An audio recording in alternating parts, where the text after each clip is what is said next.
I was lying in bed with the makeshift bat in my hand when a sound coming from the door made me jump on my feet.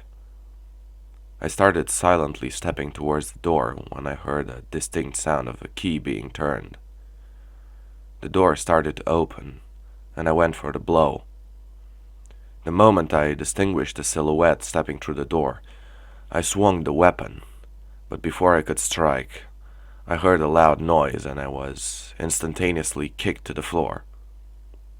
After a few seconds of being unconscious, I felt a piercing pain in my stomach and couldn't refrain myself from screaming in pain. Yeah, the chair leg trick. You're not the first genius who thought about it. Ben spoke in a demeaning tone while I was still rolling on the ground in pain. Oh, stop screaming, it's just a beanbag gun. Get up, he continued and started pushing me with his leg. I barely managed to get up, and the first thing I could properly see was Ben pointing a rifle at me. I was ready to charge at him with my bare hands, but I was too afraid of feeling the same pain again. Get dressed in the robes, now. That isn't happening, I replied defiantly, but immediately changed my mind when Ben pushed the rifle against my painful chest. I complied and dressed myself in their uniform. Ben instructed me to follow him, and I left the room, where another man was waiting, also armed with a similar weapon. We started going down a long, narrow, and relatively dimly lit hallway that had identical doors on both sides with numbers written on them. I kept trying to find solutions to escape, but given how narrow the hallway was and being guarded from the front and back, I found no scenario in which I would last more than 5 seconds. We eventually reached the end of the hallway, and Ben stopped in front of a large metal door. He knocked, and someone opened a small visor, and a moment later the door was opened. We entered a wider hallway with large windows on both sides. The walls and the floor were richly decorated, and the ceiling was high. We continued walking until we reached the double door, which Ben opened. I was pushed inside by the man behind me and entered what seemed to be a huge mess hall. The room resembled a college cafeteria, but it was considerably bigger. I caught a quick glimpse of the room, which was full of mostly young people, dressed in blue and white robes. Go to the kitchen and get your food. Don't try anything, it's not gonna go your way, Ben said and started walking with the other man who escorted me there. I stood in the middle of the cafeteria, blocked. I noticed that every entrance and even the bigger windows were guarded by slightly older men who all seemed heavily built and strong. They were all holding similar rifles to the one I had been shot with. I knew deep inside that Ben was right, at least for the moment. I walked slowly towards the kitchen and grabbed a plastic tray from a table, and then positioned myself in the queue. When it was eventually my turn, an older lady with a bored expression threw a bowl of soup and a plate with a few pieces of meat and some vegetables on my tray. She then signaled with her hand that I should go and get seated. I looked towards the hall and started looking for a free spot at the table when I noticed a hand above the heads of the seated people. I started walking towards it and saw Andrew sitting at one of the tables in the back. Andrew was the only one seated, apart from a man who was at the opposite edge of the table reading a book. Finally, I was starting to get worried about you, Andrew said quietly. Good to see you in one piece, I guess. Look, I know what you're thinking. I was just as astonished about what my little sister did as you are. She was here earlier, actually. Can you tell me what the hell this is about? I asked without even trying to hide my obvious anger. My sister is the rather gullible type, and she wasn't in the best place lately. She felt lonely and stumbled over this nutjob cult online.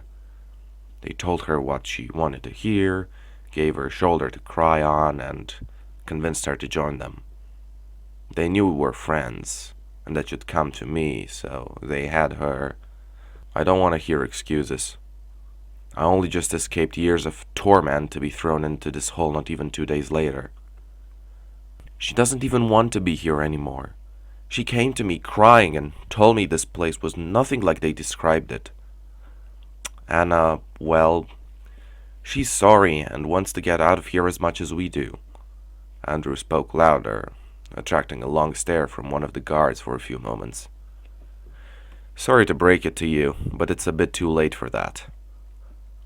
I couldn't, nor didn't, want to hide my anger for Anna, as much as her brother was trying to find her excuses.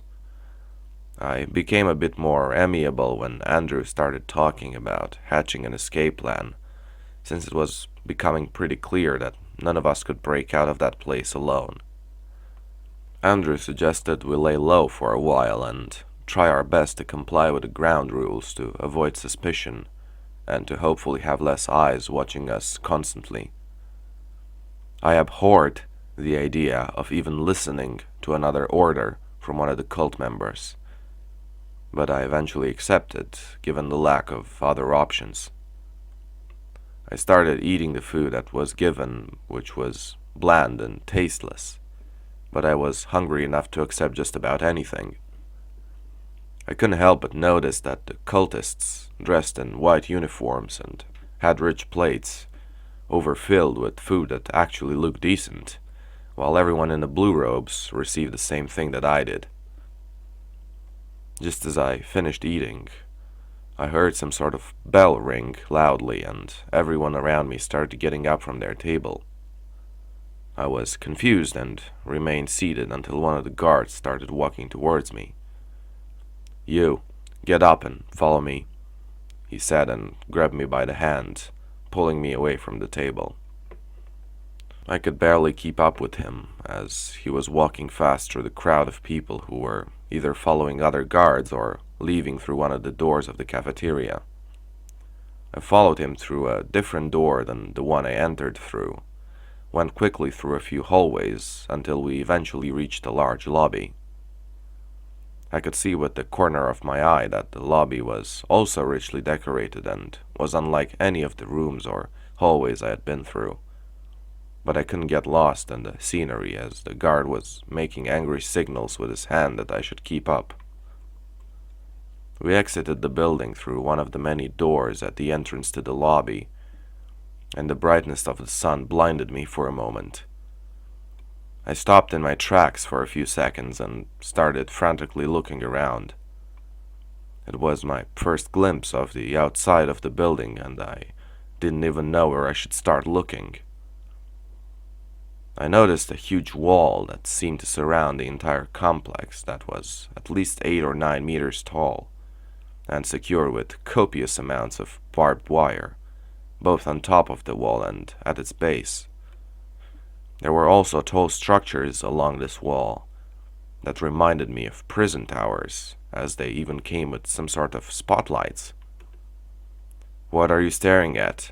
You're late for work already," I heard a guard shout, and before I could even reconnect to reality, he grabbed my hand again and started dragging me along with him. We went through a paved courtyard, then circled around the building and started walking deeper into the complex.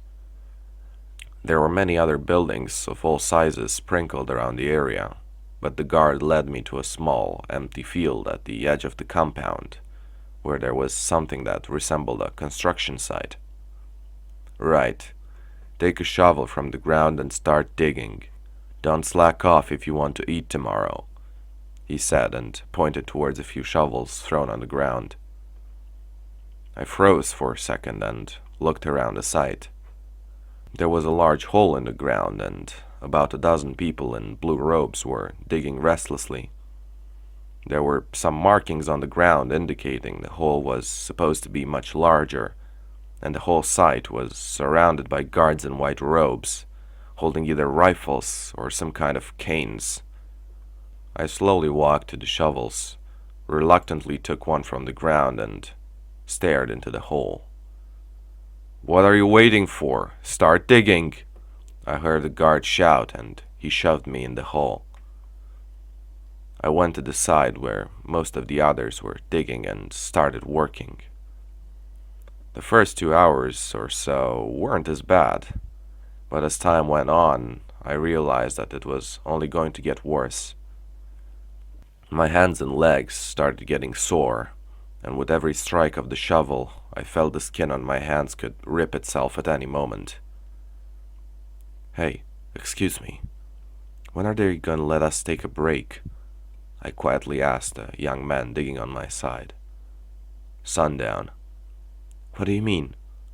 "We stop digging when it gets dark, or whenever the hell they decide we should stop. Now stop asking questions before we both get into trouble." I felt a shiver go down my entire body as I heard the answer. I knew the dark wouldn't come for at least 2 hours, and I wasn't sure I could last for even 30 minutes more. I tried conserving my energy as much as I could, but whenever I'd start digging slower, I could see the prying eyes of the guards on me. I continued digging, trying to concentrate on how I would escape at some point to distract myself from the pain, but a few minutes later, as I struck the ground once more with the shovel, my hand became so sore that I couldn't help but drop the instrument and fall on my knees in the hole. As I was gasping for air, I heard someone's feet land in the pit. I turned my head and saw one of the guards stepping towards me furiously with a cane in his hand. "Did I say you could stop?" he screamed towards me, but before I could even raise my hand to protect myself, he started violently hitting my back with the cane. I fell to the ground completely, and he continued violently hitting my back. I screamed louder with every hit until I almost lost my voice. I felt my back burning from the hits, but I didn't have the strength to try to dodge them. After perhaps 20 hits, the guard stopped and left me lying in the dirt. "You two, get this one inside. You know the rules on the ones who don't finish their work," I heard the guard speak as he was walking away. A different guard and some other cultist that was walking by jumped into the ditch and grabbed me by the shoulders. I let out a scream as they touched me, reigniting the pain in my back. They started dragging me towards the building I left from earlier in the day, and I could barely keep my eyes open as they were carrying me inside. They took me down the hallways until we reached the door to my room. One of them opened the door and the other pushed me inside and left me on the ground. "No dinner today, initiate. There's food only for those who finish their work. You start over tomorrow," I heard him say from the hallway before he slammed the door and locked it. I spent a few good minutes on the floor before I could gather the strength to get up. I used a bed frame to slowly get back on my feet, and as soon as I was up, I could feel blood slowly dripping on my back. I took off my robes and tried to wash my back with some water from the sink, but I could barely move my hands and ended up spilling a lot of water mixed with blood on the floor. My old clothes were thrown in a corner of the room, so I took up my old t-shirt and doused it in water, then wrapped it around my back as a makeshift bandage. I lied on the bed, as standing up for more than a few minutes was a great effort, and couldn't do anything but stare at the ceiling, asking myself over and over again what I have done wrong to end up in that place. I couldn't understand how Anna could have been such an easy prey for the cultists, and despised her. In my mind, she was as guilty as my father, and I wanted her to pay for what she had done, almost as much as I wanted to escape the hell she dragged me into. I eventually fell asleep, but only because my body was too weakened to stay awake any longer. The next day, I was awoken by violent punches in the door by one of the guards. who I later found out had the title of acolyte. That day was the first one of a painful routine that lasted for weeks. I'd wake up every morning and try my best to manage to chew what they gave us initiates for breakfast, then start working on the various construction sites in the compound. Every day consisted of eating 3 horrible meals and digging or carrying materials for 12 to 14 hours. The guards would sometimes give us a speech about how our work was a necessary pain in order to convince Vitris that we are willing to make sacrifices to deserve to enter the ranks of the cult. Every day, cultists would randomly stop by the construction sites and tell us that once we earned our white robes, we'd have our eyes opened to the lighthouse of Vitris, and that the rituals meant to bring heaven on earth. Sometimes I'd notice some of the people in the blue robes who had been working since before I was kidnapped no longer come to work, and I'd see them walking around in white robes a few days later. It became obvious that the people who joined the cult voluntarily had to endure much less work than the ones who seemed to have been kidnapped. They needed to break down the ones brought there against their own will before they could start the indoctrination process. A few new victims would take their place, and the construction sites never seemed to run out of working force. Rumors were that the construction sites were mostly new housing facilities for the new initiates, and that the cult seemed to be ramping up their recruiting operations. My body eventually got used to the work, but as the weeks passed and the weather was getting colder, it seemed harder and harder to push through until the end of the day. I promised myself every night that I would not allow the cult to break me in any way, no matter how many times they'll have to carry me inside because I can't even walk after the beatings. I rarely got to see Anna and Andrew, and even if I did, it would be for a few minutes in the cafeteria, since not everyone ate at the same time. The few moments we would see each other, they were both quiet, and it was getting more and more obvious that they're getting closer to the breaking point. Since the cultists rotated my designated workplace, I used the opportunity to study the compound. The whole complex was built on a fairly large peninsula, surrounded by a river. The entire area was tightly secured by the imposing wall that was impossible to climb and that surrounded the entire compound. The only way in and out was a gate, placed in the area where the peninsula was connected to the mainland. It was almost as large as the wall itself and seemed to be made out of reinforced metal, so breaking it without having powerful tools was out of the question. I highly doubted that even a car could break it open. On another chilly day, probably at the start of November at this point, I was escorted to one of the construction sites as usual. I began digging alongside the other initiates, but not even an hour later we were all startled by the scream of a girl in the distance.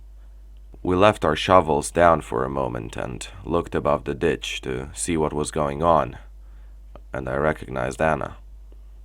She was running away from one of the housing facilities, followed by a large group of cultists. The guards around my construction site were confused by the chaos, and Anna ran straight to the hole I was digging in and jumped inside, almost pushing me down.